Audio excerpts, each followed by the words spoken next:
आदाब नाज़रीन, आप देख रहे हैं जी इस्लाम, आपके साथ मैं हूं शबनम हसन। इस वक्त की बड़ी खबर आपको बता दें, यूपी असेंबली के डिप्टी स्पीकर बने हैं नितिन अग्रवाल। एसपी के बाकी एमएलए नितिन अग्रवाल बने हैं यूपी असेंबली के डिप्टी स्पीकर। नरेश अग्रवाल के बेटे हैं नितिन अग्रवाल। एसपी के उम्मीदवार नरेंद्र वर्मा हारे हैं। नरेश अग्रवाल के बेटे हैं नितिन अग्रवाल, उनसे वो हार गए हैं। नितिन अग्रवाल को 304 वोट मिले हैं। एसपी उम्मीदवार नरेंद्र वर्मा को 60 वोट मिले हैं। असेंबली में कुल 368 वोट पड़े हैं। तारीख में ये दूसरी बार है जब डिप्टी स्पीकर के ओहदे को लेकर वोटिंग हुई है। 37 साल बाद डिप्टी स्पीकर का इंतखाब हुआ है और इस इंतखाब में अहमद हुसैन हमारे नुमाइंदे हमारे साथ फोन लाइन पर मौजूद है, उनका रुख करते हैं। अहमद, जिस तरीके से कयास लगाए जा रहे थे, कयास के लगाए जा रहे थे, बल्कि ये तस्वीर साफ थी कि नरेश अग्रवाल के बेटे नितिन अग्रवाल को ही जीत हासिल होगी। बावजूद इसके इलेक्शन हुआ, इंतखाब हुआ, किस तरह का पैगाम देने की कोशिश? बिल्कुल शबनम, देखिए जो आज जो नतीजे आए हैं, ये पहले ही इस बात के कयास लगाए जा रहे थे कि जीत जो होगी वो कुछ इसी तरीके से होगी। और अब नतीजों पर जो पूरे उत्तर प्रदेश की निगाहें थी, तो वो नतीजे सामने आ चुके हैं और नितिन अग्रवाल को अब जीत हासिल हुई है और 304 वोट उन्होंने हासिल करके सपा का जो प्रत्याशी थे नरेंद्र वर्मा, उनको सिर्फ 60 वोट हासिल हो पाए हैं। और जिसमें बताया जा रहा है कि काफी वक्त से इसका जो चुनाव था वो बराबर टल रहा था और कोशिश की जा रही थी कि ये उपाध्यक्ष का जो चुनाव है ये जल्द से जल्द करा के उपाध्यक्ष का पद जो खाली चल रहा है उसको पूरा कर लिया जाए। तो आज एक सुबह से इसका एक प्रक्रिया चल रही थी। तमाम विधायकों को बुलाया गया था। 11 बजे से विधायक तमाम आना शुरू हो गए थे और उन्होंने वोटिंग में हिस्सा लिया और वोटिंग के बाद ये नतीजे जो हैं वो हम लोगों के सामने निकल कर आए हैं और उम्मीद जताई जा रही है कि जल्दी इनको शपथ दिलाकर और उपाध्यक्ष के पद पर तैनात किया जाएगा। अहमद, तारीख में 37 साल बाद डिप्टी स्पीकर के चुनाव को लेकर, इंतखाब को लेकर वोटिंग हुई है। अखिलेश यादव बखूबी जानते थे कि अगर वो तमाम जो अपोजिशन जमात है उनको अगर एकजुट भी कर लेते हैं, इत्तेहाद भी कर लेते हैं, तब भी वो अपने उम्मीदवार को जीत हासिल नहीं करा पाएंगे। लेकिन कहीं ना कहीं उन्होंने सियासी पैगाम देने की कोशिश की। बिल्कुल शबनम, देखिए आपका कहना सही है कि कल खुद अखिलेश यादव ने 2 बजे अपने कार्यालय पे एक मीटिंग भी बुलाई थी और तमाम विधायकों को और तमाम अपने बड़े जो लीडरान हैं उनको खिताब किया था। और इसी जो आज का जो चुनाव खास तौर से ये उपाध्यक्ष का होने वाला था उसको लेकर भी काफी कुछ हिदायतें जारी की थी। लेकिन पहले ही से माना जा रहा था जिस तरीके से उत्तर प्रदेश में बीजेपी का एक जोर। चलिए अहमद, आपको बहुत बहुत शुक्रिया तमाम जानकारी हमें देने के लिए। लेकिन परंपरा और मर्यादाएं, इन सब का पालन सभी के लिए आवश्यक भी है। युवा चेहरा आना चाहिए था। मुझे लगता है कि हमारे अध्यक्ष जी भी इसको पसंद किए होंगे कि एक युवा और अनुभवी सदस्य, पहली बार नहीं है, तीसरी बार वो माननीय विधायक बने हैं और उनके अनुभव का लाभ सदन को प्राप्त होगा। माननीय अध्यक्ष जी के मार्गदर्शन और दर्शन में पिछले 4.5 वर्षों के दौरान सदन ने अनेक कीर्तिमान स्थापित किए और हम लोगों ने संवाद बनाने का हमेशा प्रयास किया। माननीय विरोधी दल इस बात को जानते होंगे कि कोरोना के कालखंड में भी हम लोगों ने दलीय नेताओं की बैठक की थी, तो समाजवादी पार्टी ने तब भी उस बैठक का बहिष्कार किया था। हम लोगों ने सस्टेनेबल डेवलपमेंट गोल्स पर भी, एसएसजी के लक्ष्य को प्राप्त करने के लिए जो भारत सरकार ने, यूएन ने 2016 में और उसके उपरांत भारत सरकार ने पूरे देश के लिए उन लक्ष्यों को प्राप्त करने के लिए, जिसमें गरीबी के उन्मूलन का है, स्वास्थ्य और बेहतर शिक्षा के लिए है, रोजगार के लिए और अन्य उन सभी विकास लक्ष्यों को प्राप्त करने के लिए जो टारगेट फिक्स किए गए हैं पूरे देश के लिए, इस सदन ने 36 घंटे तक उस पर चर्चा की थी। हम सब जानते हैं राष्ट्रपिता महात्मा गांधी की 150वीं जयंती के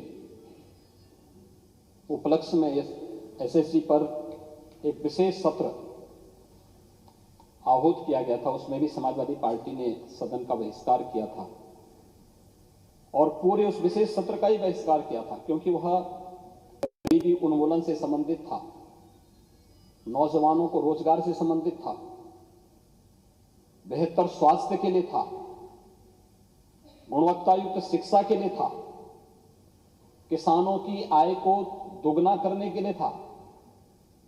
लेकिन समाजवादी पार्टी को इससे कोई लेना देना है नहीं, तो समाजवादी पार्टी ने इसका भी विरोध किया था। तो संवाद की परंपरा तो हम लोगों ने हमेशा डाली है, हमेशा बनाने का प्रयास किया है, लेकिन उस संवाद को बाधित करने का कार्य हमेशा समाजवादी पार्टी ने किया है।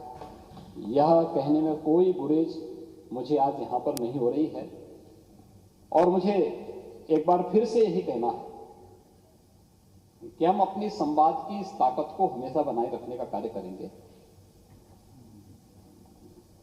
श्री नितिन अग्रवाल जी के निर्वाचित होने पर हम सब प्रसन्न हैं, प्रफुल्लित हैं और श्री नितिन अग्रवाल तकनीकी रूप से समाजवादी पार्टी के सदस्य हैं, तो सबसे बड़े दल के सदस्य को उपाध्यक्ष का पद मिलना चाहिए था। यह काम भी उस संसदीय परंपरा का निर्वहन करते हुए भारतीय जनता पार्टी विधानमंडल ने सदन के रूप में यहां पर यह भी किया है। युवा भी हैं, तो समाजवादी पार्टी के कई चेहरे सामने आ चुके हैं कि समाजवादी पार्टी युवा विरोधी है, समाजवादी पार्टी अपने ही सदस्यों को नहीं बचा पाती है। अंतर विरोध, क्योंकि अंतर यही है, कुछ लोगों के लिए परिवार ही पार्टी होती है और हमारे लिए प्रदेश ही परिवार है। ये जो अंतर है, ये अंतर ही आज यहां पर इस निर्वाचन के लिए बाध्य की है। हमें नहीं भूलना चाहिए, इन सभी युवाओं को मौका मिलना चाहिए। हमने अभी मंत्री बनाए हैं 7, आपने देखा होगा सब युवा चेहरे हैं और वे सभी युवा चेहरे बनाए गए हैं जो समाज में अलग अलग तबके का प्रतिनिधित्व भी करते हैं, लेकिन साथ साथ युवा भी हैं। और उन सभी लोगों को प्रतिनिधित्व देने का कार्य भारतीय जनता पार्टी ने प्रयोग किया है और हमारी सरकार उन्हीं मूल्यों, उन्हीं आदर्शों के लिए समर्पित भाव के साथ कार्य कर रही है। आज के इस अवसर पर मुझे विश्वास है कि समाजवादी पार्टी अपने उस परिवारवादी मंसूबे से थोड़ा अब ऊपर उठ करके व्यापक परिप्रेक्ष्य में सोचने का कार्य करेगी, तो मुझे लगता है कि इस दल के हित में होगा। अन्यथा जो फैसला होने वाला है आज इस निर्वाचन से साबित हो चुका है। श्री नरेंद्र सिंह वर्मा जी के प्रति हमारी पूरी सहानुभूति है, हमारी संवेदना है। वे अच्छे सदस्य हैं, समाजवादी पार्टी की ओर से अपनी बात को दमदार तरीके से सदन में रखते हैं, संसदीय परंपराओं का पालन करते हैं। लेकिन अगर यह नाम 4 साल पहले, 3 साल पहले समाजवादी पार्टी सदन के सामने रखी होती, तो मुझे लगता है कि आज जो धोखा आप लोगों ने नरेंद्र सिंह वर्मा जी के साथ किया है, धोखा उनके साथ संभवतः नहीं होता। और मुझे कोई संकोच नहीं है ये कहने में कि आप लोगों ने धोखा किया है, और कम से कम मुझे आपसे तो उम्मीद थी। मैं मानता था कि नेता प्रतिपक्ष के रूप में आप बलिया की धरती से हैं, तो अपने क्रांतिकारी तेवर दिखा करके 3 साल पहले, 4 साल पहले अपने पार्टी के अंतर विरोधों को दूर करते हुए कोई अच्छा नाम सामने लाते। और हम लोग हमेशा इस बात को कहते कि भाई एक समन्वय होना चाहिए अच्छा, लेकिन आप लोग विफल रहे आप अपने सदस्यों को भी नहीं पहचान पाए, आप अपने सदस्य को ही धोखा देना चाहते थे। परिणाम क्या होने जा रहे हैं ये जानते हुए भी जबरदस्ती चुनाव में आप धकेल करके उनके समय को भी खराब कर रहे थे, उनकी ऊर्जा को भी वेस्ट कर रहे थे। जितना भाषण उन्होंने सुबह यहाँ पर दिया था, इतना अपने विधानसभा क्षेत्र में देते तो हो सकता पब्लिक के दिमाग में कुछ चीजें सामने आती कि हाँ कुछ किया है विधायक जी ने। तो दोनों काम आपके द्वारा नहीं हो पा रहा था, धोखा देना था, धोखे देने की प्रवृत्ति है, इसलिए आज ये हुआ है। लेकिन हमारी पूरी संवेदना उनके साथ में है। वे समाजवादी मूल्यों के साथ अपना जीवन यापन करें। श्री नितिन अग्रवाल जिस परंपरा के साथ आगे बढ़ रहे हैं वे मजबूती के साथ आगे बढ़ें। भारतीय जनता पार्टी विधानमंडल पूरी तरह उनके साथ में है, उनका सहयोग करेगी। और महोदय, इस सदन की उच्च मर्यादा का पालन करते हुए उन परंपराओं को आगे बढ़ाने के लिए हम लोग सभी मिलकर के कार्य करेंगे। आपके मार्गदर्शन में, आपके संरक्षण में